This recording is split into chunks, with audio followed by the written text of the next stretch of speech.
अस्सलाम वालेकुम, here is Mohammad सदर खान और आप देख रहे हैं CSS self creator YouTube channel. जानते हैं कि इस चैनल पर हमने इस्लामियात MCQs की सीरीज़ स्टार्ट की हुई है और अब हम इंशाल्लाह डेली डान वोकैबुलरी, करंट अफेयर और साथ साथ एडिटोरियल करने की कोशिश करेंगे।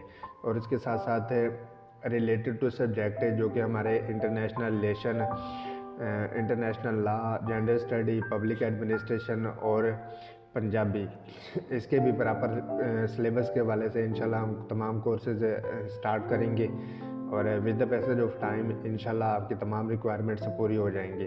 तो अब हम चलते हैं अपने आज के टॉपिक की तरफ, जिसमें हम डेली बेसिस पे वोकैबुलरी को स्टार्ट करेंगे। तो आज का हमारा फर्स्ट डे है रिलेटेड टू वोकैबुलरी। तो उसके कुछ इम्पोर्टेंट वर्ड्स देख लेते हैं जो कि वोकैबुलरी के हवाले से हमारे यूज़ किए जा सकते हैं। इसमें ना सिर्फ हम वोकैबुलरी को देखेंगे बल्कि डिटेल वोकैबुलरी को देखेंगे, यानी कि एक वर्ड है उसकी कंप्लीट ब्रांच को देखेंगे कि उसके according to parts of speech उसका क्या स्टेटस है और उसके बाद उसके सिनोनिम क्या है, एंटोनिम क्या है और फिर मज़ीद इसमें यानी कि हम उसके मज़ीद वर्ड्स देखेंगे और फिर फाइनल पे हम उसका सेंटेंस देख लेंगे। तो उम्मीद है कि इस तरह आपको बहुत अच्छे से इसका कंसेप्ट क्लियर हो जाएगा। और अगर आप डेली बेसिस पे याद नहीं भी कर सकते तो जस्ट वीडियो भी आप अगर रीड आउट कर लेते हैं तो कुछ वर्ड्स आपके माइंड में इंशाल्लाह ज़रूर मेमोराइज हो जाएंगे। और अगर आप एक मरतबा प्रैक्टिस कर लेते हैं तो इंशाल्लाह आपके लिए ये बहुत ही ज़्यादा हेल्पफुल साबित होंगे। अगर आप CSS करना चाह रहे हैं या किसी भी एग्ज़ाम में अपीयर होना चाह रहे हैं तो आपकी इंग्लिश ग्रामर अच्छी होनी चाहिए। और इंग्लिश ग्रामर के साथ साथ अगर आपके पास वोकैबुलरी है तो आप बहुत अच्छे मार्क्स हासिल कर सकते हैं। तो अब हम चलते हैं अपने टॉपिक की तरफ और करते हैं स्टार्ट। जी, यहाँ पे हमारा सबसे पहला वर्ड है प्रिवेल। प्रिवेल का मतलब क्या होता है? कायम रहना, कायल कर लेना या फिर बाकी रहना, प्रिवेल। तो according to parts of speech ये क्या है? ये इट्स अ वर्ब। जी, नेक्स्ट हमारा क्या है? प्रूव मोर पावरफुल और सुपीरियर, बहुत ज़्यादा ताकतवर साबित होना और जाहिर रहना, सुपीरियर यानी कि बढ़तरी हासिल कर लेना। Example, it is hard for logic to prevail over emotion. जी, नेक्स्ट सिनोनिम्स इसके हैं win, win out, win through, triumph, be victorious, be the victor, gain the victory. अब नेक्स्ट हम देख लेते हैं इसके एंटोनिम। एंटोनिम क्या है? Be defeated, come short and fail, these are the antonyms of prevail. Next हम सेकंड वर्ड देख लेते हैं फ्यूरियस। फ्यूरियस का मतलब क्या होता है जी? भरा हुआ गुस्से से, यानी कि गुस्से से भरा हुआ, बहुत ज़्यादा गुस्सीला या फिर गज़बनाक। ये क्या है जी? एडजेक्टिव है, क्योंकि एडजेक्टिव क्या होता है? Adjective it is a kind of quality. ये किसी भी चीज़ की क्वालिटी होती है, यानी कि अच्छाई या बुराई को जो जाहिर करता है। तो गुस्सा जो है इट्स आल्सो क्वालिटी, तो इसलिए हम इसको क्या कहेंगे? एज अ एडजेक्टिव कहेंगे। इसका इंग्लिश मीनिंग क्या है? Extremely angry. Example, he was furious when he learned about it, जब उसने इसके बारे में जांचा, यानी कि इसके बारे में जब उसको पता चला तो वो बहुत ज़्यादा नाराज़ हुआ। जी, enraged, raging, infuriated, very angry, inflamed, incandescent, fuming and boiling. हम देख लेते हैं इसके एंटोनिम क्या हैं और एंटोनिम को हम कैसे शो कर सकते हैं। काम, प्लेसिड। जी, नेक्स्ट हम देख लेते हैं थर्ड वर्ड को कि उसकी क्या कंडीशन है। थर्ड वर्ड क्या है और उसके सिनोनिम और एंटोनिम क्या है। डेबिलिटेट, डेबिलिटेट ये क्या है? ज़ईफ़ करना, कमज़ोर कर देना। According to parts of speech ये क्या है? इट्स अ वर्ब, काम है, यानी कि काम की कंडीशन, काम की नोयत है। इसको इंग्लिश मीनिंग में क्या कहेंगे? Make someone very weak and infirm. Example, he was severely debilitated by a stomach upset. Synonym इसके देख लेते हैं, जैसे क्या है? Weakening, enfeebling, enervating, enervative, devitalization, draining, sapping. जी नेक्स्ट हम देख लेते हैं इसके एंटोनिम। एंटोनिम क्या है? रिस्टोरेटिव। रिस्टोरेटिव। जी ये था हमारा थर्ड वर्ड। अब हम देख लेते हैं फोर्थ वर्ड, इमेंस। इमेंस का मतलब क्या होता है? बड़ा, इंतहाई बड़ा, बहुत बड़ा और अजीम। जी इसकी कंडीशन क्या है? ऑब्वियसली यानी कि एक क्वालिटी है, तो क्वालिटी की क्या शो करता है? एडजेक्टिव को शो करता है। नेक्स्ट, एक्सट्रीमली लार्ज और ग्रेट, स्पेशली इन स्केल और डिग्री। जो डिग्री या फिर स्केल में क्या हो? बहुत बड़ा हो, उसको क्या कहेंगे हम? इमेंस कहेंगे। एग्जाम्पल क्या है जी? The sentence the cost of restoration has been immense. The cost of restoration has been immense. Synonym: huge, vast, massive, enormous, gigantic, colossal, cosmic, great, very large. ये थे synonyms of immense। अब हम देख लेते हैं इसके एंटोनिम क्या हैं। एंटोनिम: टाइनी, लिटल, टाइनी, छोटा सा। ये था हमारा फोर्थ वर्ड। अब हम देख लेते हैं कि फाइव वर्ड क्या है। इंसेंडरी। इंसेंडरी क्या है? ये आग लगाने वाला मुजरिम, आतिशजन। इंसेंडरी ये क्या है? ये भी एक क्वालिटी में आ जाता है, तो इसमें क्या आ जाएगा?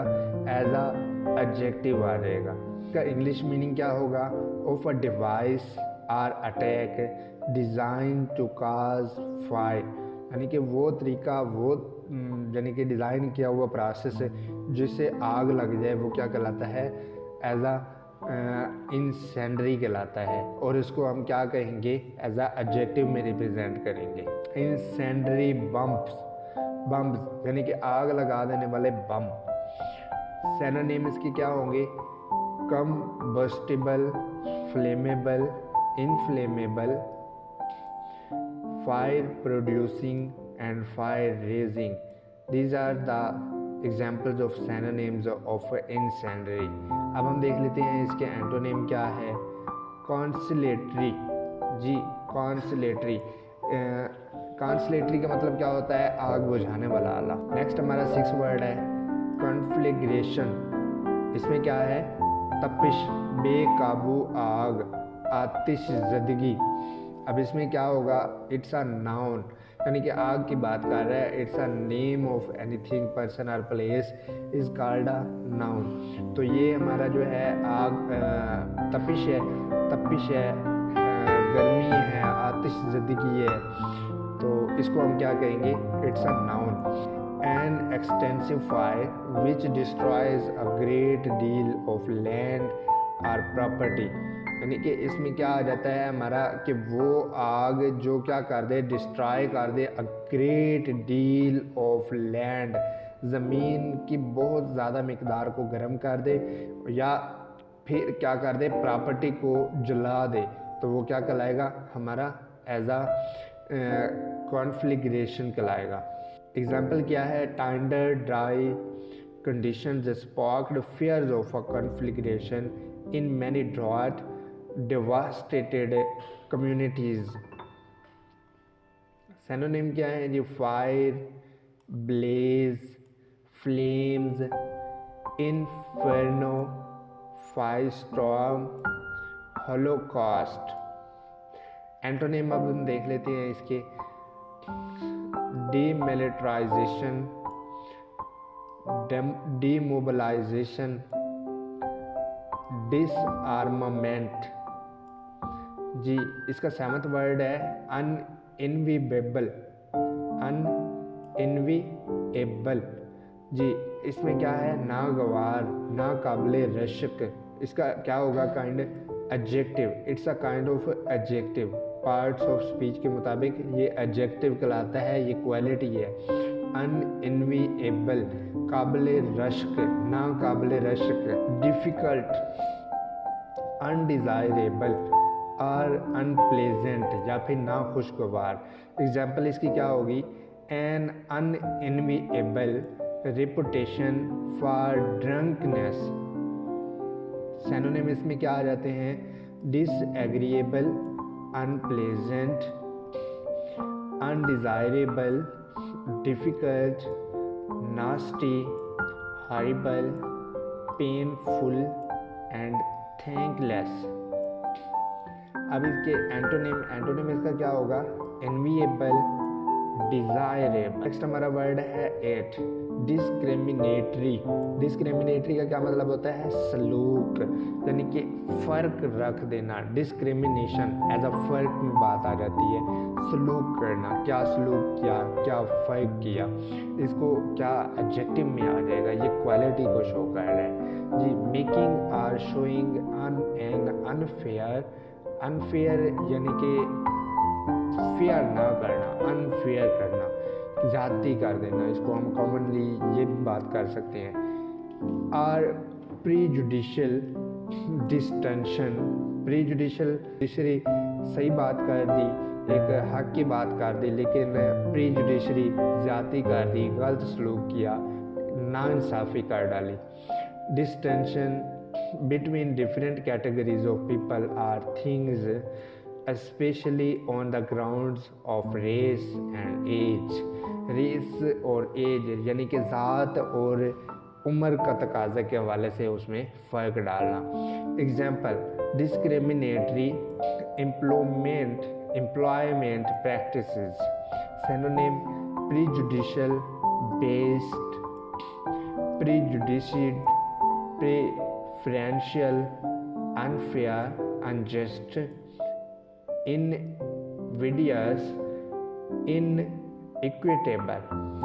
नेक्स्ट एंटोनिम है impartial, fair। impartial and fair are the examples of antonym of discriminatory। Next हमारा वर्ड आ जाता है जी नाइन्थ। इसमें क्या है हमारा? स्टिग्मा। स्टिग्मा वर्ड क्या है? स्टिग्मा जी। इसमें क्या आ जाएगा? बदनुमा, दाग, क्लिनिक का टिक्का। ये क्या है? बदनुमा दाग, it's a noun, a mark of disgrace associated with a particular circumstance, quality a person जी। एग्जाम्पल क्या होगी? The stigma of having gone to prison will always be with me, यानी कि जेल में जाने का जो टिक्का मुझ पे लग चुका है वो हमेशा मेरे साथ रहेगा। इसलिए यानी कि जो भी बात हो जाती है वो हमेशा इंसान के साथ रहती है। Synonym, shame, disgrace, dishonour, stain, taint, blot, blot on one's, question जी। अब हम देख लेते हैं इसके एंटोनिम, ऑनर, क्रेडिट जी। नेक्स्ट हमारा 10 वर्ड आ जाता है। 10 वर्ड कौन सा है? कॉग्निजेंट। कॉग्निजेंट क्या है? इट्स अ एडजेक्टिव, वाकिफ। Having knowledge are awareness, having knowledge are awareness, वाकिफ होना या फिर महरम होना या फिर जानकारी रखना। अब हम देख लेते हैं इसकी एग्जांपल्स। इंग्लिश में इसको क्या कहेंगे हम? Statement must be cognizant of the political boundaries within which they work.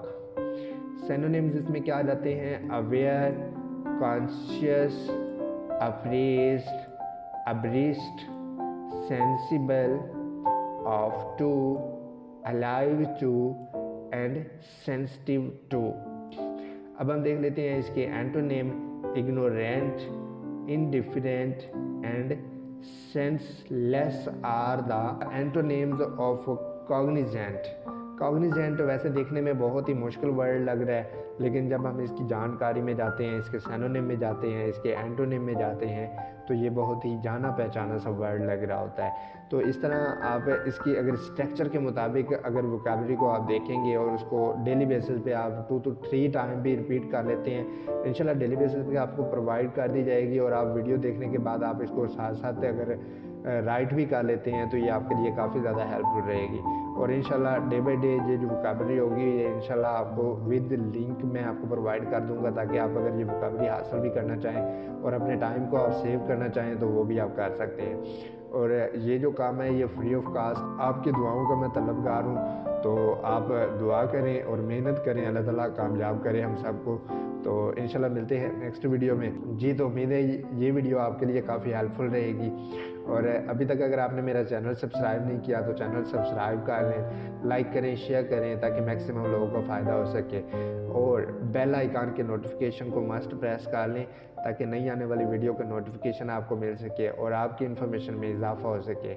मिलते हैं इंशाल्लाह नेक्स्ट वीडियो में, अपना ख्याल रखिएगा। Thank you for watching. अल्लाह हाफिज़।